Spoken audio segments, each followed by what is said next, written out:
Good day classmates. My topic is all about the group process. So the contents is number 1, communications, number 2, the functional rules of group members, number 3, group problem solving and decision making, number 4, group norms, number 5 is the use of leadership and authority. So dito po sa group process, sinasabi po dito na si process consultations po, siya po yung nangunguna sa pagtalakay ng mga ano ba ang proseso na dapat gawin sa loob ng isang grupo, or kung paano nakikipag-ugnayan ang bawat miyembro sa loob ng grupo or sa loob ng isang organisasyon. So sinabi rin po dito na kapag po effective po yung interaction sa loob ng isang grupo, no, mas madali po nilang maabot yung goal nila to be yung aim nila na maging success. So number 1 po dito is communications. Communications po, sinasabi dito, si process consultant daw po ang siya po yung si process consultant ang pinagtutuunan niya ng pansin yung uri ng kung ano ba yung styles at yung communications sa loob ng isang grupo. At dito po nakapaloob din yung sinasabi dito na communication can be overt, who talks to whom, about what, for how long, and often. So dito po, pag sinabi pong overt, ibig sabihin po lantad.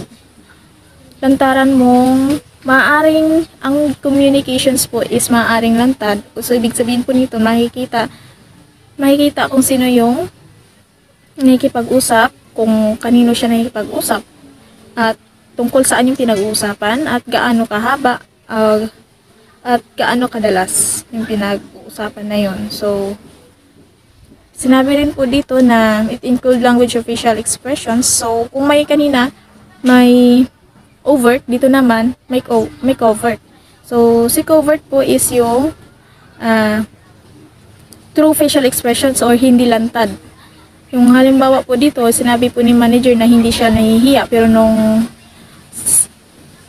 pagkasabi niya nun, namula siya. So, pwede siya maging expressions o postures ng isang tao na nagsasabi. So, yung mga yun is may, for example po, no, yun nga po si manager na sinabi niya hindi siya nahihiya, pero namula siya. So, it means, may part din na totoo na nahiya siya. Sinabi niya lang na hindi. And, number 2 dito po is yung the functional rules of group members. So, dito po sa functional group of group members, sinasabi po dito na yung mga si process consultant, no, kailangan niya po maunawaan kung ano po yung mga pag-uugali meron ang bawat isa sa loob ng grupo. So, madalas po, kung hindi man si process consultant, pwede rin si leader sa loob ng small group. Kung medyo big group na yung mga organizations, or si process consultant. So, kailangan niya pong malaman kung ano ba talaga ang mga gampanin ng bawat isa sa loob ng isang grupo. So, pwede niya rin pong yung self-identity. Yung sasabi nito yung kailangan kilalanin ng bawat isa yung kanilang sarili nila sa loob ng grupo. Hindi lang si process consultant, so kailangan din nila malaman ano ba yung rules nila sa grupo na yun, ba't doon sila sa loob ng isang group. And sinasabi rin po dito na members should engage in tasks. So, yun nga po. Bawat isa, may mga tasks sa loob ng isang grupo. And sinasabi rin po dito na kapag hindi po epektibo yung communication sa loob ng isang grupo ay kadalasang hindi nabibigyan ng pansin yung mga gawain at nagkakaroon ng distractions or something, hindi pagkakaunawaan or misunderstanding sa loob ng grupo. And so, dito po sa group problem solving and decision making. So, group problem solving and decision making require the ability to identify the issues and explore options and reach conclusions. So, decision can be made in various ways, such as ignoring suggestions, empowering an authority figure, and relying on minority rule, and leader decides and seeks agreements from selected individuals. So, sinasabi po dito yung mga pag-solve po ng mga problema ay may iba't ibang paraan para masolusyonan ng isang problema. So, sinasabi rin po dito na kailangan kilalanin yung mga issues, mag-explore ng mga options kung ano yung pwedeng gawin, at dapat makarating sa mga conclusions to decide. So, yung decisions po ay maaaring gawin nga po sa iba't ibang paraan, tulad ng pwedeng pagtanggi sa mga other suggestion kung sobrang dami na talaga, at magbuo na lang kung yung problema talaga ay kailangan ng mabilisang solusyon. So, pwede rin ang pagbigay ng mga yung authority, no, sa leader na siya na lang mag-decide noon. So, pwede rin yung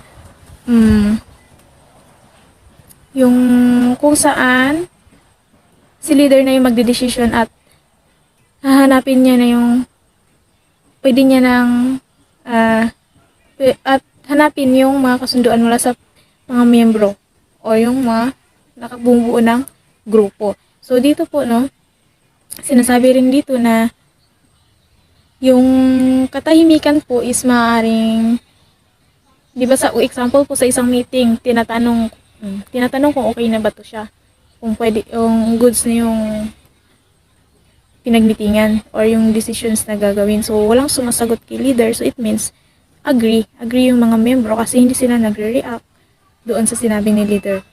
And, sinasabi rin po dito, no, si process consultant is, pwede niyang matulungan yung grupo na maunawaan at mapabuti pa yung mga process sa paggawa ng decisions. So, pwede niyang matukoy. Pwede niya pang matukoy kung alin pa yung mga paraan na naaangkop talaga doon sa situations. Dahil sa paraan na yun, mapapabilis yung pagbuo ng pag-solve ng isang decisions. So, next po dito is the group norm. Sa group norms po, dito po is, meron dito sa paglipas nga daw po ng panahon na magkasama na kayo sa loob ng isang grupo. So, may mga katanggap-tanggap na pag-uugali at meron ding hindi. So, sinasabi po dito, no, maaaring tulungan ni process consultant na i-identify o kilalanin at mapahayag kung ano pa talaga yung nararapat at ma-evaluate kung ano yung dapat na pag-uugali lang sa loob ng isang grupo. At para mas maging effective at hindi ma-delay at hindi na magkaroon ng mas malaking o hindi magkakaroon ng hindi pagkakaunawaan. So, yung kung ano lang yung work. So, kung hindi na usaping pang trabaho, so pwede na nating hindi siya i-tackle doon sa loob ng grupo. So, that's the group norm. So, the use of leadership and authority naman, dito na po yung makapaloob kung paano natin gawin o pagdesisyonan din ng mas mabilis ang isang problem. So, the use of leadership and authority. So, dito po, process consultant needs to understand the process involved in leadership and how different leadership styles and can help or hinder a group's functions. So in addition, the consultant can help the leader adjust his or her style to the situation. So, dito po, si process consultant, no, siya po yung sa kanya nagsisimula yung process kung paano makapag-adjust si leader o yung head o yung group yung head sa loob ng isang organisasyon sa kanyang mga ginagawa. So, for examples na lang po dito, yung kung naalala niyo pa yung laissez-faire leaderships, so, or laissez-faire leaderships nga. Ito po yung examples po dito. Kunyari, ako ay parang hindi ako mahigpit sa group ko. Ngayon, kung saan yung bawat miyembro ko ay may kalayaan sila na magtrabaho mag-isa na walang kasama. So, hindi sila ini-interfere o kumbaga hindi sila ini-interfere. So, ngayon, yung magiging problema dito, pwedeng hindi alam ng mga miyembro yung kung paano magtutulungan, di ba? Kasi nasanay silang mag-isa.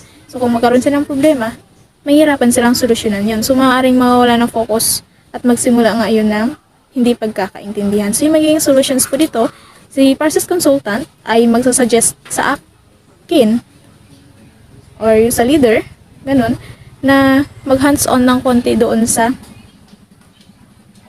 mga kagrupo niya upang magabayan niya at ma-observe niya kung ano ba talaga yung problema. So, that's the examples of the leadership and authority. And that's all my topic. Thank you.